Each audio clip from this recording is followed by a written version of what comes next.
Welcome to the Circle Sessions featuring the Circle of Experts. Each week, one of the Circle of Experts joins me to talk about critical aspects of growing your podcast. The Circle of Experts are Yasmin Robles and Izzy Dudosky from Rebel Marketing, Tonnisha English-Amamoo of TJE Communications, and Don the Idea Guy. I'm Brett Johnson, my podcast guy from Circle 270 Media Podcast Consultants. This week, Tonnisha is here. Tonnisha's on a mission to help small businesses level the playing field through her digital marketing solutions. Tonnisha, thanks for joining me again today. Yeah, thanks for having me. I like this idea, and I think those walking into a podcast, if they're looking at it as a marketing tool for their business, they'll get this mindset. But they sometimes don't because it's still kind of a fun project for them. But it's considering your podcast, thinking of your podcast as a business. Yeah. As a business, because some of the same strategies, almost all the same strategies in building your business can be applied to building a podcast. Right. And therefore they kind of stay in line. So let's jump into that. So what are your first thoughts about this strategy around, keeping the podcast as a business mindset? Yeah, I feel like podcasts sometimes can fail because they do get treated as passion projects. And there's not always a clear plan of success. I can even use myself as an example. I've started and stopped multiple podcasts, some with friends, some on my own. And even with my latest podcast I'm working on, I did like a 3-episode kind of like pilot to kind of see how I wanted things to go. And now I realize okay, there are actually some tools that I need to put in place. There is some strategies that I need to put in place to be able to make this successful. And so really when it comes with our podcast, we have to kind of blend our creativity and our passion with like intentional strategy if it's something that we want to keep going, especially for those who are recording podcasts every single week.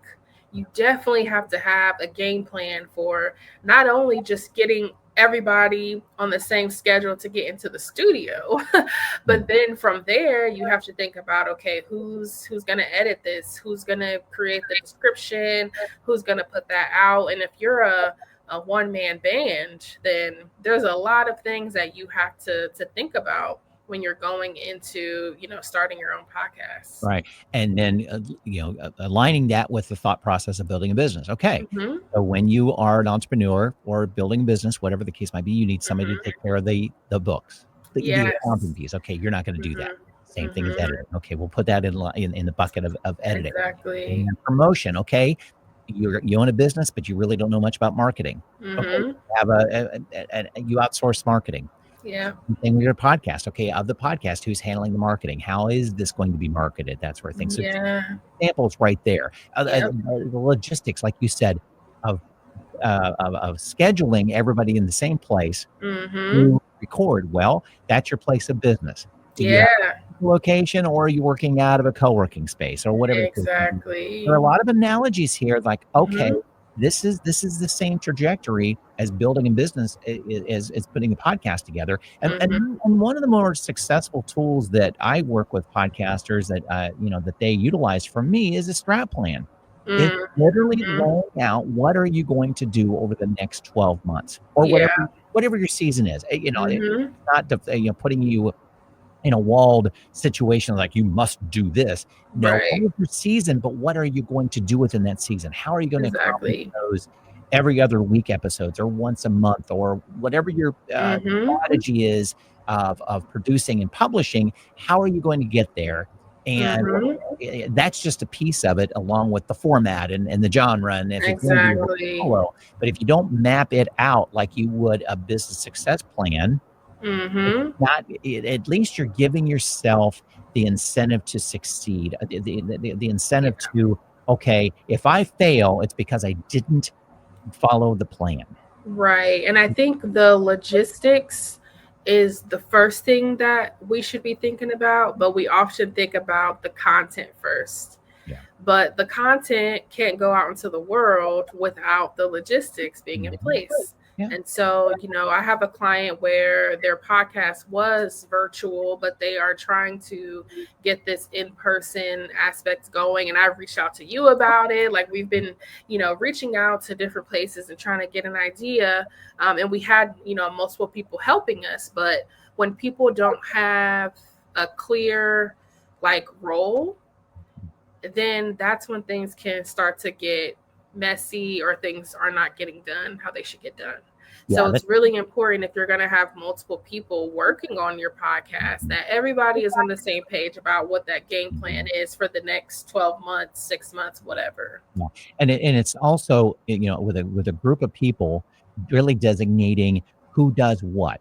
Yeah. And they're comfortable in doing it, as well as laying out deadlines. You can't walk away from a meeting going, okay, we're all on page. We're all don't know Like, what what are the next steps? Yeah. we assume when everybody knows what the next steps are, that's where it falls apart. It's like, oh, I didn't know when we were supposed to have that done, or oh, I didn't know I was supposed to contact the studio to get this done. Laying it out will at least everybody knows what their goals are, what their deadlines are to move forward and hold each other accountable. Not necessarily if you don't do it, you're off the team situation, right? But there are no hard feelings. Exactly.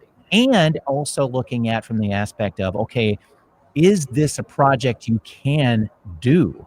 Are you, it's like, okay, you're all excited about being around the table and you're going to do this podcast, but all of a sudden the deadlines are in play and you realize, oh, this is kind of another job, quote unquote, that I'm doing. Yeah.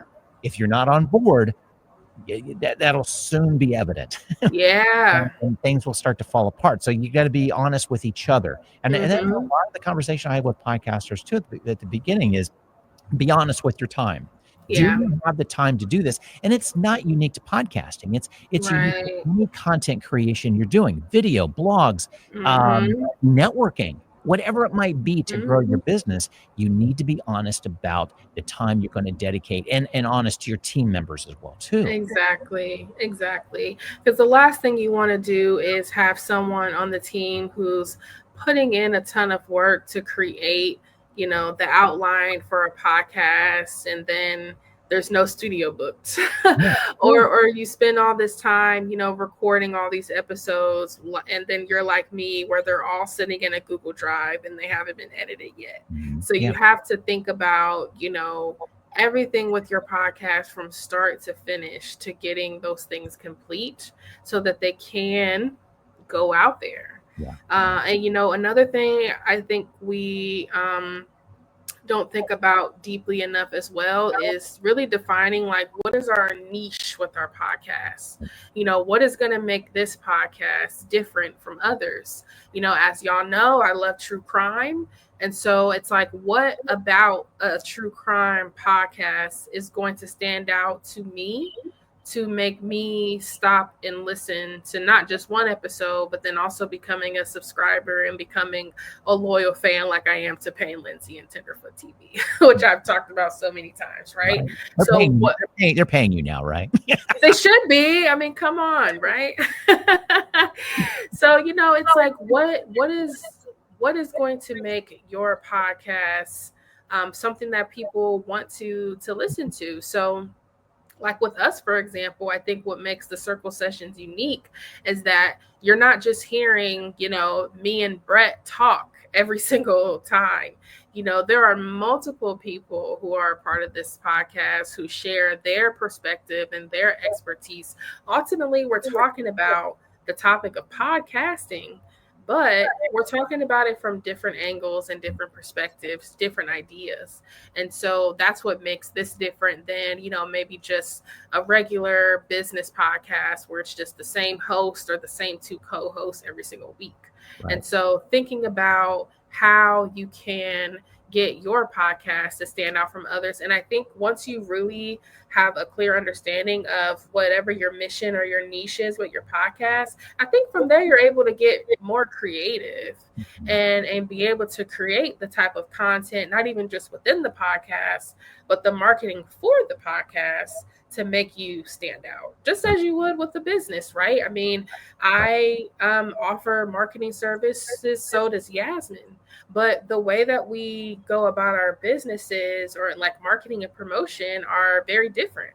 Mhm. And that's what makes us both unique and also makes us both stand out, but still able to stand together on this podcast. So thinking about that just as you would with your business and your podcast too. Right. Yeah, your point of understanding that target audience of Mm-hmm. when you begin your business is that, yes, there are probably other people in this industry that you're in, Yeah. that are doing it, but you're going at it differently. You Yeah. bring a unique perspective that basically you've heard feedback from people you've worked with. Mm-hmm. Note that I like working with you Mm-hmm. and you go, wow, I have something different than anybody else here. Yeah. So I'm going to run with it. Yeah. Same thing with the podcast. Look Mm-hmm. at it as that business piece. Okay, what do you bring uniquely to this podcast that you're comfortable in your own skin every Mm-hmm. time you're on mic or video, Right.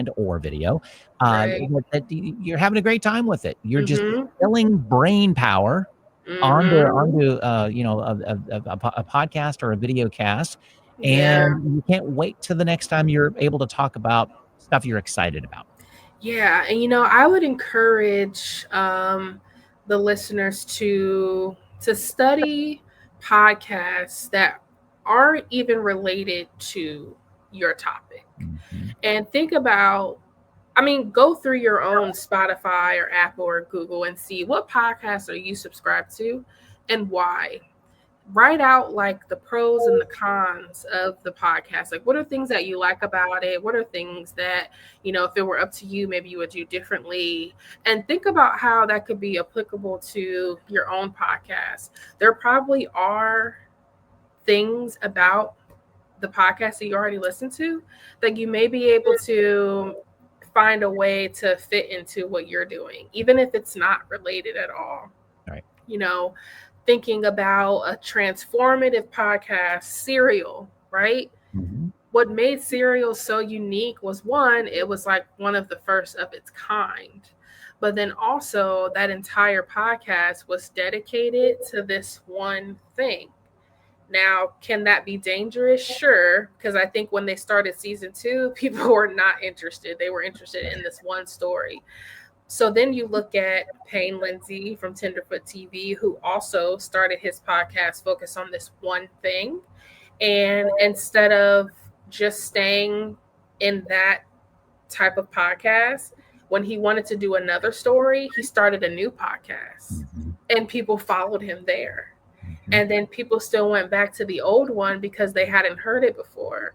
And then now he has a whole network of multiple different podcasts. So that's how you can take something and figure out, okay, I love this, but how can I turn this into something even bigger or better that would fit me and my audience? Mhm. So highly recommend, thinking about your favorite podcast and really just getting out a piece of paper and writing down like what makes this so unique that you want to listen to it every week.